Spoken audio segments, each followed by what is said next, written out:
സംസ്ഥാനത്ത് 5 ജില്ലകളിൽ അടുത്ത 3 മണിക്കൂറിൽ അതിശക്തമായ മഴയ്ക്ക് സാധ്യത. പത്തനംതിട്ട, കോട്ടയം, ഇടുക്കി, ആലപ്പുഴ, എറണാകുളം ജില്ലകളിലാണ് മുന്നറിയിപ്പ്. ശക്തമായ കാറ്റിനും സാധ്യതയുണ്ട്. മറ്റ് ജില്ലകളിൽ ഇടിയോടുകൂടിയ ഒറ്റപ്പെട്ട ശക്തമായ മഴയ്ക്കും സാധ്യതയെന്ന് കാലാവസ്ഥാ വകുപ്പ് അറിയിച്ചു. വ്യാഴാഴ്ച വരെ കേരളത്തിൽ പരക്കെ മഴ കിട്ടും. കനത്ത മഴയെ തുടർന്ന് 9 ജലസംഭരണികളിൽ KSEB റെഡ് അലേർട്ട് പ്രഖ്യാപിച്ചു. ഇടമലയാർ, കക്കി, ബാണാസുര സാഗർ, ഷോളയാർ, പൊന്മുടി, കുണ്ടള, ലോവർ പെരിയാർ, കല്ലാർകുട്ടി, മൂഴിയാർ സംഭരണികളിലാണ് റെഡ് അലേർട്ട്.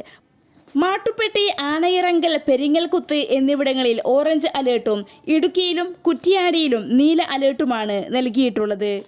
പത്തനംതിട്ട, ഇടുക്കി ജില്ലകൾക്ക് പ്രളയ മുന്നറിയിപ്പ് നൽകി. കനത്ത മഴ തുടരുന്ന സാഹചര്യത്തിൽ എറണാകുളം ജില്ലയിലെ എല്ലാ വിദ്യാഭ്യാസ സ്ഥാപനങ്ങൾക്കും ബുധനാഴ്ച അവധി പ്രഖ്യാപിച്ചു. കേന്ദ്രീയ വിദ്യാലയങ്ങൾക്കും അങ്കണവാടികൾക്കും പ്രൊഫഷണൽ കോളേജുകളടക്കം എല്ലാ സ്ഥാപനങ്ങൾക്കും ജില്ലാ കളക്ടർ അവധി പ്രഖ്യാപിച്ചിട്ടുണ്ട്.